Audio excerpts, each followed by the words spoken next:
জাতি জনগোষ্ঠী আছে ইহঁতক মাটিৰ পাট্টা দিয়া সময়ত দিল্লী বা দিছপুৰৰ পাৰ্মিশ্যন নালাগিছিল বা নালাগে দিনত সেইবিলাক ঘটনা হৈয়ে থাকিব তাৰমানে সেই শান্তিকে চলাব পৰা নাই মুঠতে অশান্তি সব জাতি অশান্তিতে আছে खुलुमबाय रायजोफोर बिथांखि ब्लग चेनेलाव नोंथांमोनखौहाय बरायनानै लाग्रोनाय जाबाय बेबायदि बाथ्रा खोनानानैहाय आं जोबोद लाजिनायसो मोनदों गावखौनो हाग्रामा महिलारिनि सारनि खुगायावहाय 17 बोसोरावहाय माब्लाबाबो बेफोरबायदि रावखौ खोनायाखैमोन बेनिखायनो दिनैनि समावहाय बेफोरबायदि शान्तिनि बाथ्रा राव खोनानायखाय आं जोबोद लाजिनाय मोनदों बिथाङा गाद्दि गोमाजानानैसो बेफोरबायदि रावखौहाय बख'बाय नामा जानो हागौ सारा सिगांनि समावहाय रायजो राजाखौहाय मानसिखौनो सानामोन आरो रायजो राजानि थाखाय सारा माब्लाबाबो नांगौ होननानैहाय गोनांथि होननानै सानामोन बै समावहाय रां रुफा होसोमनानैहाय बुथुमनो हानायनि थाखायनो सिगि सग' खालामनानै दोननो हानायनि थाखायनो सारा बे शान्तिनि सोदोबखौहाय खोमानानै दोनदोंमोन खोमा नाथाय दिनैहाय पलिटिकेल केरियारआ गावनि आखाइनिफ्राय सेजानायखाय रायजो राजाफोरखौहाय मा बुंगोन मा बुङा शान्ति सोदोबखौहाय बाथ्रा बुंनानैहाय रायजो राजानि सिगाङावहाय फोसावना होनो नाजानायखौहाय जों नुनो मोनदों माटिर प्रब्लेमটো अकल मुस्लिम নহয় मुस्लिমৰ যদি 100টা মাটি পাট্টা পাব লগা আছে বড়োসকলৰ 300টা মাটি পাট্টা পাব লগা আছে বড়ো মুছলিমতকৈ বেছি আছে কথা সেইটোৱেই মঞ্চ যদি বনাইছে সকলো জাতি জনগোষ্ঠীক লৈ পেলাই বনাব লাগে অকল মুছলিমৰ নহয় মাটিৰ সমস্যাটো সকলো জাতি জনগোষ্ঠীৰ সমস্যা আছে আৰু আমি বিপেবে যদি চৰকাৰ আহে এই প্ৰথম আমি এই মাটিৰ পাট্টা প্ৰদান কৰাটোৱে আমি কাম কৰিব আৰু ইয়াৰ কাৰণে আমি ৰাজবংশী চেল বা আদিবাসী চেল বা বেংগলী চেল বা মাইনৰিটি চেল বা গোৰ্খা চেল বা নাথযোগী চেল এনেকুৱা বনোৱাৰ উদ্দেশ্যটো সেইটোৱেই আৰু ইহঁতৰ মেইন ডিমাণ্ডটো মাটিৰ পাট্টা পোৱাৰ লগে লগে আপুনি আমাৰ মাজত বিভিন্ন জাতি জনগোষ্ঠীৰ যিটো সমস্যা এইটো প্ৰায় শেষ হয় মাটিৰ পাট্টা থাকিলে আপুনি স্কুল কলেজৰ স্কলাৰশ্বিপৰ কথা আছে বেংক লোনৰ কথা আছে বা চৰকাৰী যিখিনি আঁচনি সেইবিলাক পাবলৈ সক্ষম হয় आरो जों खोनादों हानि फाट्टाखौहाय 17 बोसोरावहाय बर' रायजो राजा आरो गुबुन हारिफोरनि थाखायबो हाग्रामा महिलारिया गोबां प्रब्लेम खालामनानैहाय सुस्रांनानै होबाखै गोबां रायजो राजानि थाखायनो हानि फाट्टा होबाखै नाथाय दानि सोलिबाय थानाय गभर्नमेन्ट प्रमद बर' सरकार सारा 2.5 बोसोरावनो हानि फाट्टाखौहाय गोबां मानसिनो होबाय दा हाग्रामा महिलारि सारा बुंदों फैबाय थानाय इलेक्शनाव देरहायोब्ला हानि फाट्टाखौहाय होनानै होगोन दा सिगांग्रो बेखौहाय सानग्रो रायजोफोर बिपिएफ सरकारा फैबाय थानाय इलेक्शनाव देरहागोन ना देरहाया फैफिनगोन ना फैफिना फैफिनोब्लाथ' मोजांनि बाथ्रा नाथाय नोंथांमोना जुदि बिपिएफनिफ्राय हानि फाट्टा हास्थायदोंब्ला गोजौआव मोफौ हायाव बाहागोसो जागोन जेरावहाय हाग्रामा महिलारिया 17 बोसोर रायजो सालायसेयावबो हानि फाट्टाखौहाय होनो हायाखै अब्ला उननि समावहाय माबोरै फोथायथावना दा मोनसे बाथ्राखौ नोंथांमोना खोनासंनानै ला सनितपुर बिश्वनाथ गहपुर हालामनि रायजो राजाफ्रा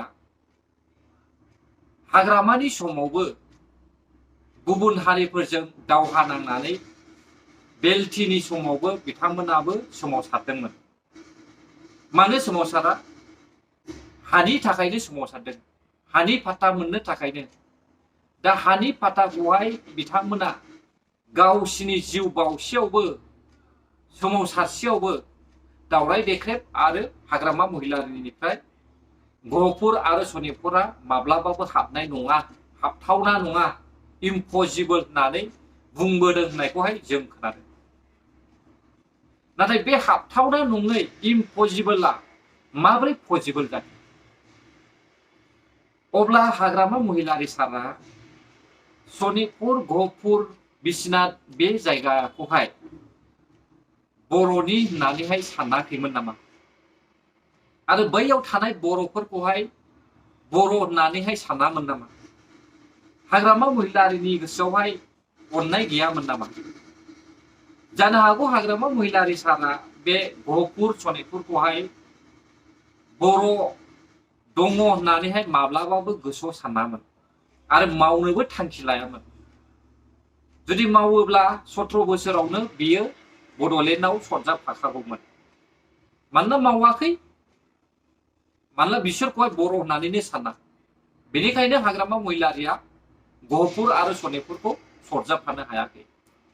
नाथाय दिनै 2 बोसोर सालायनाय जे UPPL सरकार बे सिटबा साफ्रोमबो बर'खौनो बर' हारि होननानैहाय साननायनि थाखाय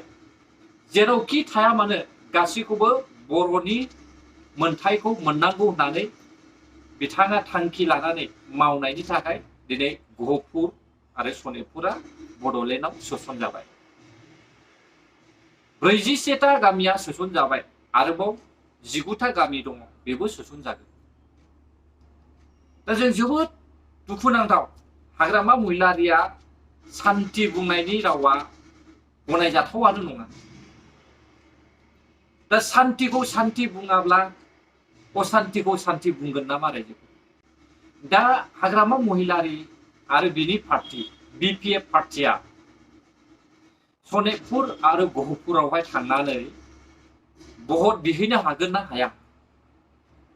बिथांमोना बिसिनि गहपुरावहाय थांनानै इलेक्शन डिमान्ड खालामहैनो हायो ना हाया आं साननो हानाय नङा आरो बिथाङा रां होसेयावबो बिसिनि गोसोखौ बायनो हानाय नङा बेनिखायनो उन सिगां साननानै मावनाया मोजां सान दिनै सारा गादिखौ गोमाजानो गिनानैसो जानला मोनला बर' रायजो राजानि सिगाङावहाय साधु जाफानो नागिरनायखौ जों नुदों नाथाय दिना बारग'नानै थांबाय सोरनि मेगनखौ खाथेनो सार गासिबो मिथिगौ नोंनि रायजो सालायनाय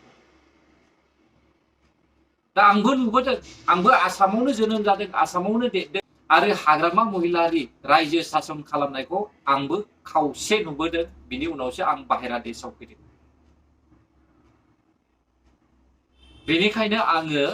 हाग्रामा महिलारिनि रायजो सालायनाया असान्थि होननानै बुङो रायजो मोनथिबायना दिनै माखासे मानसिया आंखौ बुङो UPPL नि मोनजादों आं UPPL निबो मोनजायाखै हाग्रामा महिलारिनिबो मोनजायाखै दा सुपार 50 बायदि मिशनखौ नोंसोरो साननानै नाय दा बे सुपार 50 मिशनखौहाय हाग्रामा महिलारियाबो बानायनो हायोमोन आरो हाग्रामा महिलारियाबो सुपार 50 बायदि मिशन खालामनानैहाय लाइमोन सेंग्रा सिख्लाफोरखौहाय UPS APS फरायनोहाय IAS अफिसार IPS अफिसार बानायनानैहाय होनो हागौमोन 17 बोसोरावहाय गैयाब्लाबो 100 जन IPS अफिसार सोमजिगौमोन नाथाय हाग्रामा महिलारिया लाइमोन सेंग्रा सिख्लाफोरनि जौगानायनि लामाखौनो हास्थायाब्ला माब्रै बेफोरबायदिया जोनोम जानो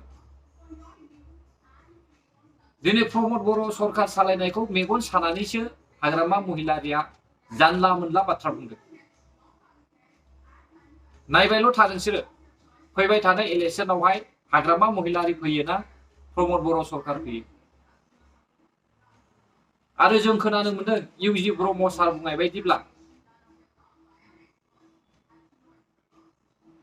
हाग्रामा महिलारिनि सरकारा जुदि एलायन्सआव जेरैथिंबो गैयाब्ला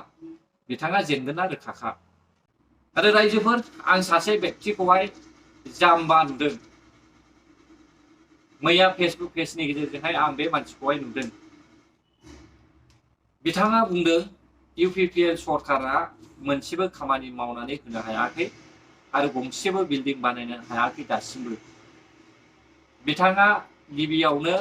IIT NIT नि सोमोन्दै बुंदों दा सम नांगौ जाम्बा बेखौ मावनो थाखायबो सम नांगौ 2 बोसोरल' जादों बिथांमोननि रायजो सालायनाया हाग्रामा महिलारिनि रायजो सालायनाया 17 बोसोरावबो जुदि बड'लेण्ड इउनिभारसिटि बे Kokrajhar medical college BTR secretariat office बेखौहाय मावफुंजोबनो हायाखैब्ला बिनिनो रायजो सालायनायावनो 17 बोसोर लादोंब्ला अब्ला बिथांमोननि NIT IIT कलेजाबोथ' सम लागोन ना नायलांबाय था नुगोन नुनानै दिन्थिगोन जुदि नुवाब्ला सोमावसारनो हागोन बेनिखायनो आं बुङो बेबायदि मानसिया जाम्बा बाहेरानि नलेज गैया दैखरनि एम्बु मोनफ्रोमबो गभर्नमेन्टनि खामानियानो लासैसो जालाङो बेनिखायनो जों नेज्लायनांगौ थाथेरनो हायै जानो नाङा स' रायजोफोर भिडिअआ बेसेखिनियानोमोन नोंथांमोननि थाखाय गोरोन्थि जाबायब्ला आंखौ निमाहा होदो आरो जुदि मोजां मोनोब्ला हायोब्ला शेयार खालामनानै हो आरो साबस्क्राइब खालामनानै हो